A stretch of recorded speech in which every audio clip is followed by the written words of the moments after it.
6월 11일 예배를 살아계신 하나님 아버지 앞에 드리겠습니다. 기도합니다. 온 세상에 창조해 주실 뿐만 아니라 구원해 주이신 하나님의 이름을 찬송합니다. 우리가 구원을 조건 없이 받았지만 그 구원이 얼마나 위대하고 놀라운 것인지, 또 그 구원을 베푸신 하나님이 얼마나 존귀하고 거룩한 분이신지, 사랑이 있으실 뿐만 아니라 정의로우신 분이신지 우리가 잊고 살아갈 때가 많습니다. 그러나 주님의 말씀이 있기에, 계시의 말씀이 있기에 우리가 다시 한번 그것을 깨닫게 됩니다. 오늘 말씀을 통해 구원을 얻는 지혜에 대해서 가르쳐 주시옵소서. 예수 그리스도의 이름으로 기도합니다. 아멘. 오늘 고린도전서 3장 말씀을 통해 구원, 부끄러운 구원, 구원의 탈락이라는 제목으로 하나님의 말씀을 증거하겠습니다. 신앙생활하는 목적이 뭘까요? 우리가 그 목적이 구원을 얻기 위함임을 잘 압니다. 하지만 신앙생활을 하면서 그것을 잊어버릴 때가 참 많습니다. 그 구원에 이르는 그 지혜에 대해서 고린도전서를 이야기합니다. 그러니까 고린도전서의 핵심적인 주제 중에 하나가 교회고, 그 교회 안에 있는 참 지혜가 무엇인가에 대해서 이야기합니다. 고린도 교인들의 육에 속한 교인들은 말의 지혜, 수사학적인 웅변적인 그런 지혜를 추구하지만 이 바울은 이 복음의 지혜, 십자가의 지혜에 대해서 이야기를 합니다. 그리고 또 하나의 주제는 교회의 지혜에 의해서 구원에 관해서 이야기합니다. 이 교회와 지혜와 구원의 주제는 서로 연결이 되는 부분입니다. 특별히 고린도전서 3장이 이 구원에 관한 이야기를 합니다. 구원이 어떻게 우리에게 주어지는 것인가, 구원이 무엇인가에 대해서 생각합니다. 3장 1절을 보면 형제들아 내가 신령한 자들을 대함과 같이 너에게 말할 수 없어서 육신에 속한 자 곧 그리스도 안에서 어린아이들을 대함과 같이 하노라. 이 신령한 자들이란 영적인 자라고도 할 수 있고 성령에 속한 자, 성령의 인도하심을 받는 사람이라고 생각해야 합니다. 육신에 속한 자는 거듭났는지는 모르지만 여전히 자아가 주인이 된 그러한 사람을 의미합니다. 그러한 사람들의 특징은 무엇이냐? 2절에 내가 너희를 젖으로 먹이고 밥으로 아니하였노니 라고 합니다. 이 밥이 하나님의 말씀이죠. 젖은 다 소화시켜서 주는 것이죠. 아주 기초적인 부분에 관한 것이지만 밥이란 하나님의 말씀을 스스로 이해하고 듣고 받아들이는, 그래서 복음을 따라 사는 그러한 삶을 의미합니다. 그러니까 이 2절에 하나님 말씀과 1절의 신령함, 즉 성령의 인도하심을 받는 것은 긴밀한 관련이 있습니다. 성령의 역사는 말씀으로 증거돼야 되고, 또 말씀은 항상 성령의 조명에 의해서 이해가 돼야 합니다. 성령을 따르고 말씀을 따르는 그 삶이 바로 구원받은 자의 삶입니다. 그런데 고린도 교인들은 대부분 그렇지 못했습니다. 그 이유가 3절에 있는데 너희는 아직도 육신에 속한 자다라고 합니다. 육신에 속한 자는 앞서 말씀드린 대로 성령의 역사를 따르지 못하는 자들인데 그 결과가, 그 열매가 어떻게 나타나는, 시기와 분쟁으로 나타나는 겁니다. 4절에 바울 아볼로파라는 거죠. 5절에 바울이 무엇이냐, 아볼로가 무엇이냐, 소용없다. 바울 나는 심었고, 6절에 아볼로는 물 주었다. 오직 하나님이 자라나게 하셨다. 이게 고린도전서 1장에도 있었던 것이죠. 11절에 내 형제들아, 1장 11절 골로의 지편으로 너에게 대한 말이 내게 들리니 곧 너희 가운데 분쟁이 있다는 것이라. 내가 이것을 말하거니와 너희가 각각 이르되 나는 바울에게, 나는 아볼로에게, 나는 게바에게, 나는 그리스도께 속한 자라 한다. 내가 그런 바울이 자신을 드러내지 않게 세례도 주지 않았는데 이게 무슨 일이냐라고 책망을 합니다. 17절에 세례가 아닌 복음을 위해서, 말의 지혜가 아닌 그리스도의 십자가의 지혜를 전하기 위해서 한 것이다. 나를 드러내지 않았다라는 겁니다. 그 1절의 주제를 3절에서 이어오면서 사도 바울이 이제 이 구원의 문제와 연결을 시킵니다. 그 구원의 문제의 핵심은 11절에 이 닦아둔 것 외에 등이 다른 털을 닦아둘 자가 없으니 이 털은 곧 예수 그리스도라라고 합니다. 그리고 12절에 만일 누구든지 금이나 은이나 보석이나 나무나 풀이나 집으로 이 터 위에 세우면 라고 했죠. 금은, 보석은 바울, 베드로 또는 아볼로를 의미합니다. 베드로를 따르는 이들 율법주의적인 유대교 신앙을 아직 버리지 못한 자들, 아볼로는 수사학적인 어떤 웅변적 지혜, 말씀을 치장이나 지식으로 자랑거리로 삼는 그런 터가 되겠죠. 사도 바울을 따르는 이는 교회 창립을 이룬 그러한 개척 멤버적인 그러한 교회에서 주권을 가지고 좌지우지하는 그런 사람들에 대한 모습이라고도 볼 수가 있습니다. 그러한 것들은 다 불에 타서 없어진다. 그런 사람도 구원은 받습니다. 15절에 누구든지 그 공적이 불타면 해를 받으리니 그러나 자신은 구원을 받되 불 가운데서 받은 것 같으니라. 그러니까 구원은 받았지만 삶에 기쁨이 없습니다. 늘 번민하고 교회에서 다툼에 분쟁과 갈등과 다툼의 핵심에 서서 인생에 즐거움이 없습니다. 잠깐 조금씩 은혜를 누리기도 하지만 말씀을 들어도 깨달음이 없고 성령의 역사하심도 경험하지 못하고 처음 주님을 만났을 때 그 누렸던 은혜만 아련하게 되새김질하며 근근히 영적으로 아주 빈곤한 삶을 살게 되는 것이 바로 이 부끄러운 구원입니다. 그러한 삶에 대해서 이제 사도 바울이 이야기하고, 그러나 구원을 받지 못하는, 구원에서 탈락된 존재들에 대해서도 이야기합니다. 16절, 17절 보면 너희는 너희가 하나님의 성전인 것과 하나님의 성령이 너 안에 계시는 것을 알지 못하느냐. 누구든지 하나님의 성전을 더럽히면 하나님이 그 사람을 멸하시리라. 하나님의 성전은 거룩하니 너희도 그러하니라 라고 합니다. 흔히들 이 부분을 어떤 우리 몸이 성전이니 담배를 피워 폐를 망가뜨리지 말고 술을 마셔 알코올 중독이 되지 말자, 이렇게 연결을 시키는 경향이 있습니다. 물론 우리 개개인이 하나님의 성전이라고 볼 수도 있는데 그 부분은 문맥상 고린도전서 6장과 좀 더 관련이 있습니다. 19절에 보면 너희 몸은 너희가 하나님께로 받은 바 너희 가운데 있는 성령이 전인 줄 알지 못하느냐 라고 하는데, 그 앞에 18절에 음행을 피하라. 사람이 범하는 죄마다 몸 밖에 있거니와 음행하는 자는 자기 몸에 죄를 범하느니라 해서 이 이방 우상에게 제사를 드리는 곳에서 신전 창기와 음행을 하는 것이 하나님 앞에 우상 숭배의 죄를 짓는 것뿐만 아니라 성전인 자기 몸을 더럽게 하는 일이라는, 그래서 개개인의 몸과 연결을 시키기도 합니다. 그러나 이 3장의 문맥에서는 여기서 너희는 교회, 특히 고린도 지역에 있는 지역 교회를 의미합니다. 그래서 이 문맥에서는 너희라는 부분을 우리가 강조해야 되는데, 개역 개정판 성경은 잘 번역을 했지만 영어 성경의 NIV 같은 경우에 Don't you know that you yourselves are God's temple 이라고 yourselves라고 하는 단어를 집어넣음으로써 너희들이라는 복수를 강조한 거죠. 영어의 you는 단수도 있고 복수도 있기 때문에 yourselves를 넣지 않은 여러 번역본들은 단수인지 복수인지를 헷갈리게 하는 겁니다.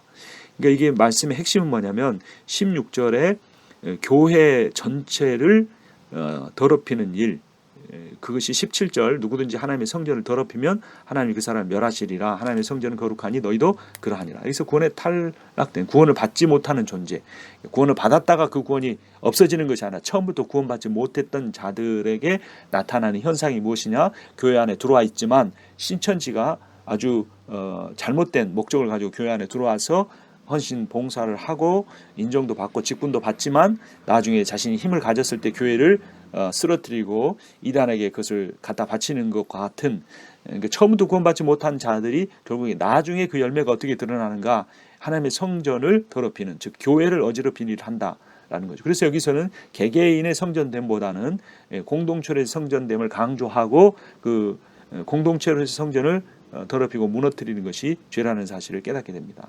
그러므로 우리가 우리의 감정이나 우리의 고백을 가지고 내가 구원을 받았다, 구원을 확신을 갖는다, 이렇게 생각하는 것이 착각일 수 있다는 겁니다.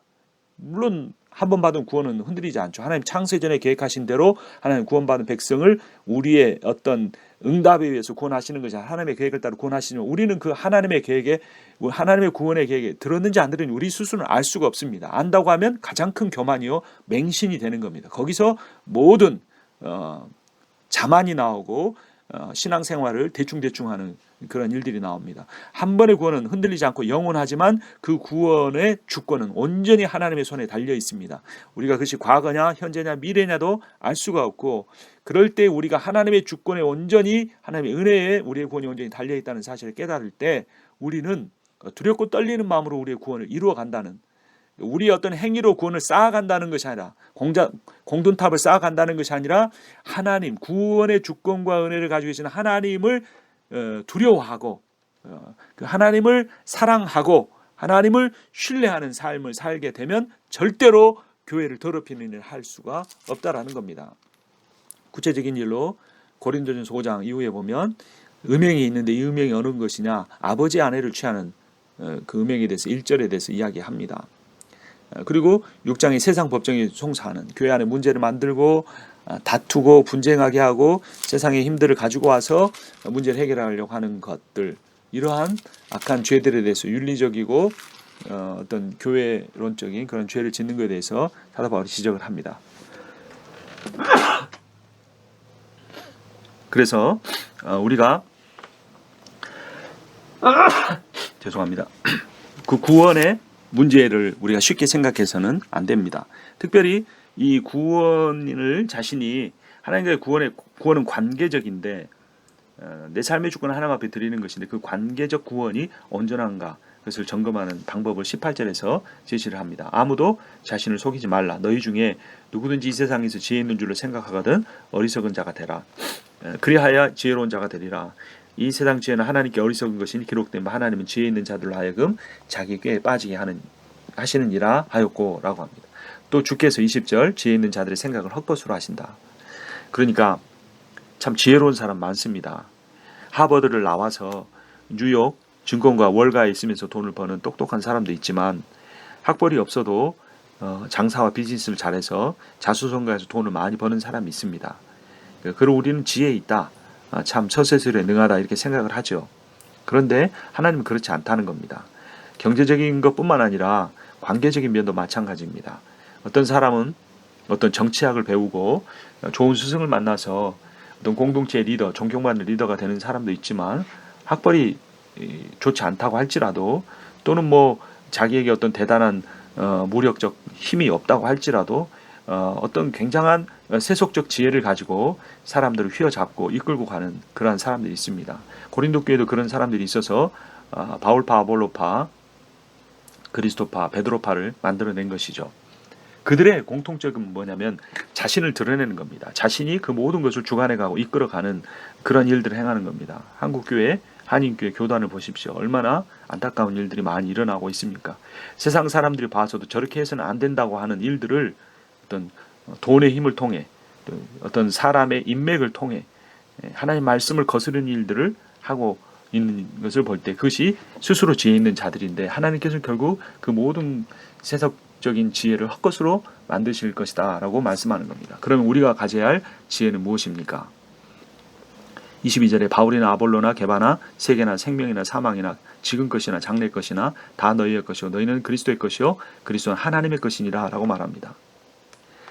우리가 그리스도의 소유다. 그리스도는 하나님의 말씀에 복종하신 분이시다. 이 사실이 굉장히 우리를 억압하는 것처럼 느껴지지만 21절을 보면 그러한 삶은 결국 뭘 의미하는가? 21절 그런즉 누구든지 사람을 자랑하지 말라. 만물이 다 너희 것입니다. 모든 만물이 우리의 것이 되는 거죠. 이 원리는 창세기 1장, 2장, 3장에 나타나 있습니다. 아담은 하나님을 창조주로 섬기기만 하면, 그분을 first king으로 섬기기만 하면 second king으로서 온 우주 만물을 다스릴 수 있는 권세를 누릴 수가 있었습니다. 하나님이 그 권세를 주시기 때문입니다. 하나님이 아담에게 동물, 식물의 이름을 지으라고 말씀하셨을 뿐만 아니라 그것을 지을 수 있는 지혜와 만물이 그에게 복종하는 권세를 주셨습니다. 그래서 아담이 동물들을 찾아다니면서 이름을 준 것이 아니라 하나님이 역사하셔서 동물들이 아담에게 줄지어 나와서 이름을 바꿔 간 것입니다. 그러니까 참 지혜는 뭐냐? First King 앞에 Second King으로서 겸손히 무릎을 꿇으면 하나님께서 아담을 온 우주 만물의 통치자로 두셨을 텐데 퍼스트 킹에게 반역하는 일이었죠. 선악을 알게 하는 나무 열매를 먹은 것은 배고파서도 아니요, 맛있어도 아니요, 그냥 하나님 말씀이니까 어겨보자 하는 단순한 불순종도 아니요, 그것을 먹음으로써 선악을 아는 지혜를 얻게 한다는 이 사단의 거짓 유혹에 속하 하나님을 그 퍼스트 킹의 자리에서 이렇게 내려오게 하고 자기가 퍼스트 킹이 되려고 하는, 그것이 이 선악을 알게 하는 나무 열매를 먹은 것의 핵심이었습니다. 그것이 죄의 본질이었죠.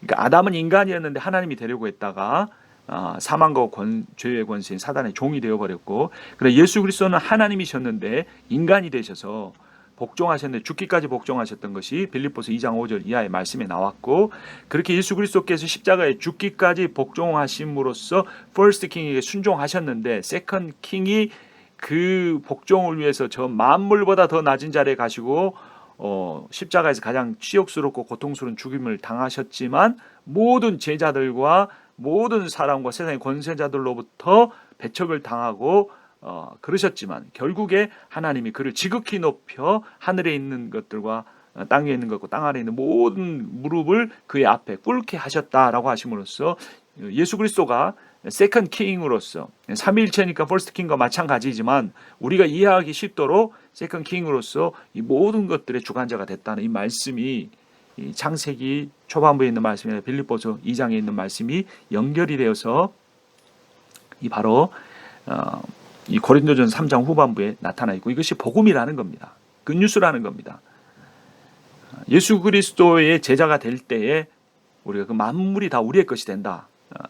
고린도전서 3장 21절에. 그런데 고린도 교인들은 그것을 알지 못하고, 그러니까 지혜 없는 것, 십자가의 지혜, 낮아짐의 지혜, 겸손의 지혜, 복종의 지혜가 참 지혜인데 그것은 자기를 낮추는 것이라 생각하고, 고린도 교인들은 자신을 높이고, 그 높이는 방식 중에 하나가 은사고, 그 은사 중에서도 말의 은사에 관계에 집착해서 방언의 은사가 최고냐, 예언의 은사가 최고냐, 또 다른 은사가 최고냐 하며 다투면서 분파를 형성하고 자기 사람을 모으고 다른 사람을, 다른 파에 속한 사람들을 견제하고 넘어뜨리고, 심지어 그렇게 고린도 교회의 예배에 참여하면서도 이방 신전에 가서 제사를 드리는 것을 멈추지 않고, 그곳에서 이방 신전에 제사를 드리고 신전 창기와 몸을 섞는 일도 멈추지 않고, 자신의 아버지, 부인, 즉 아버지의 첩을 같이 취하는 음란한 행위를 하는 것도 멈추지 않고 그들의 육신이 원하는 대로 다 살았다는 것이죠. 그것은 윤리적인 도덕적인 범죄를 했느냐 안 했느냐 문제가 아니고, 그들이 예수 그리스도와의 주권적 관계 안에 들어오지 않았다는 거죠. 관계적 구원, 주권적 구원을 경험하지도 못한 자들이라고도 볼 수가 있다는 것입니다. 그런데 그들이 가지고 있는 지혜는 고린도 사회가 가지고 있는 세속적 바로 그 지혜이고, 오늘날도 하버드니 예일이니 스탠포드니 그러한 곳은 완전히 불신앙화됐고, 그곳에 있는 교수들이나 대부분의 학생들도 복음을 부인하고 우스운 것으로 여기고,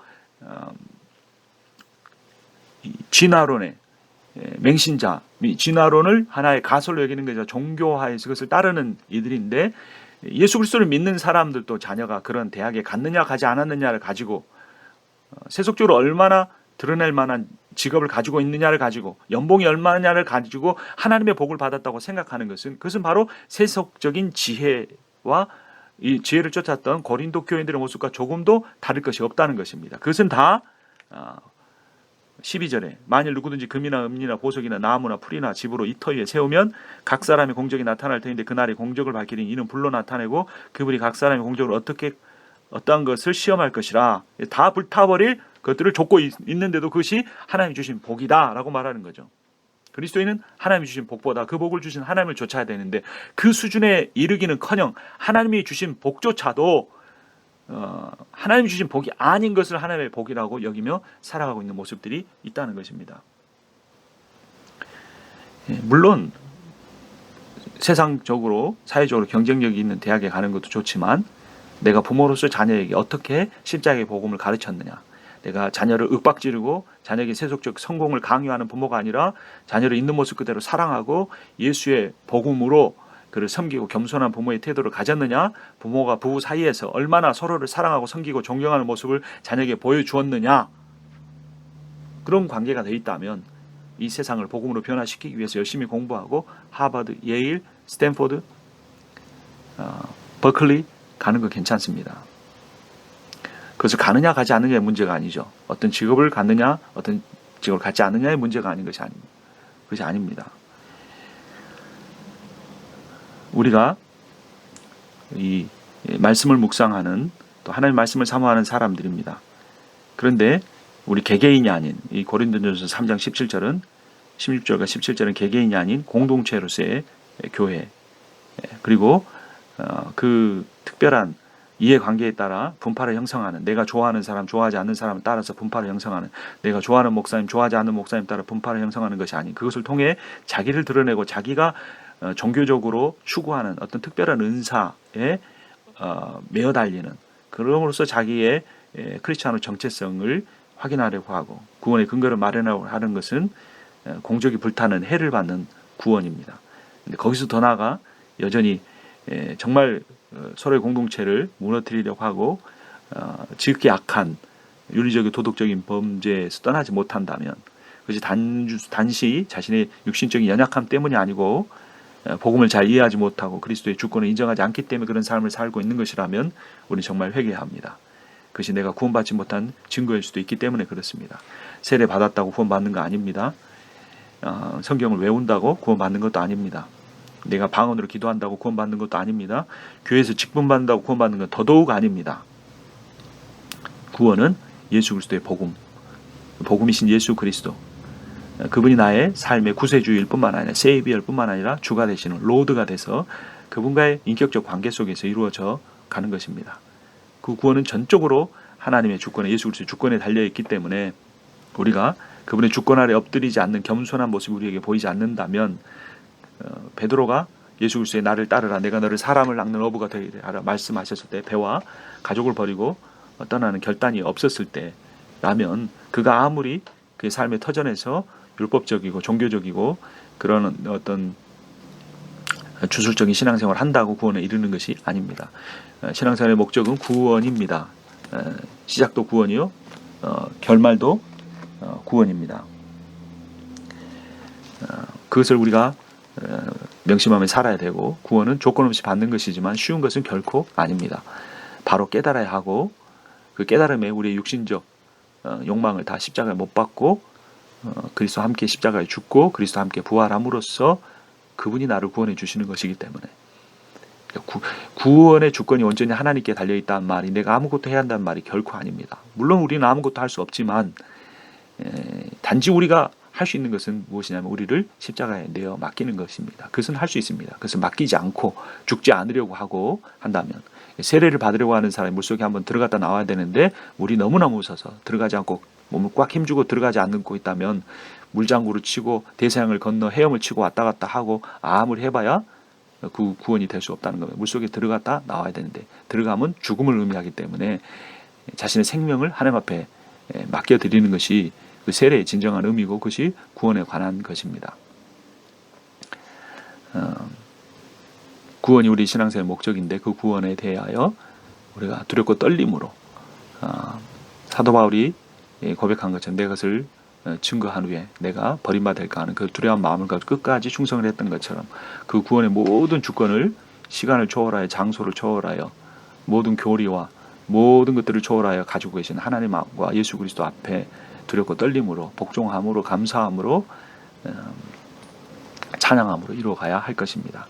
우리가 하고 있는 모든 종교적인 행위들이 마지막 불타버릴 공적은 아닌지 특정한 목사에게 의존하는 것은 아닌지 바울 수사학적, 웅변학적, 설교, 베드로 어떤 율법, 교회 전통, 신앙의 경륜 이런 것들 의존하는 거 아닌지 우리가 잘 생각해 봐야 할 것입니다. 구원의 근거는 오직 예수 그리스도이시므로 예수 그리스도만을 외친다고 예수 찬당 외친다고 구원받는 것이 아니고 예수 그리스도가 사셨던 그 삶 십자가를 치고 날마다 자기를 부인하고 자기 십자가를 치고 가는 그 삶 그 삶이 우리로서는 할 수 없지만 생명의 성령의 법으로 인하여 생명 1절에 나온 성령 신령한 사람 성령의 삶을 좇는 사람 2절에 나오는 말씀의 밥을 먹는 사람 데일리 브레드를 먹는 사람으로서 우리가 살아가야 할 것입니다. 분쟁의 가운데 있다면 육신 가운데 있는 자니 당장에 그 분쟁에서 떠나십시오. 아무리 억울하고 아무리 내가 드러내고 싶은 일이 있더라도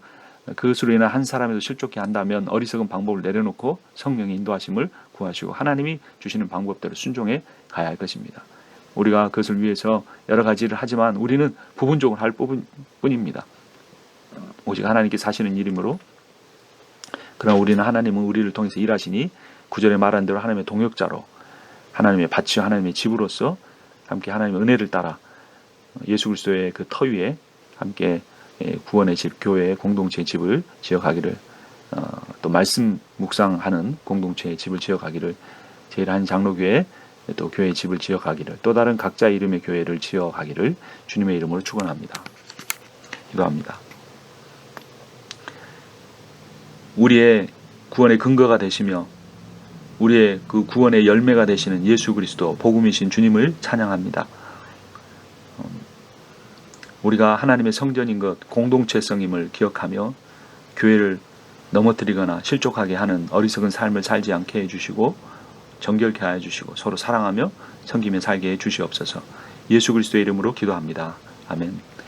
우리 함께 기도하겠습니다. 하나님은 나를 사랑하십니다. 하나님은 나를 사랑하십니다. 나는 존귀한 사람입니다. 나는 존귀한 사람입니다. 나는 하나님의 사명을 맡은 자입니다. 나는 하나님의 사명을 맡은 자입니다. 오늘도 복된 하루 사시기를 바랍니다.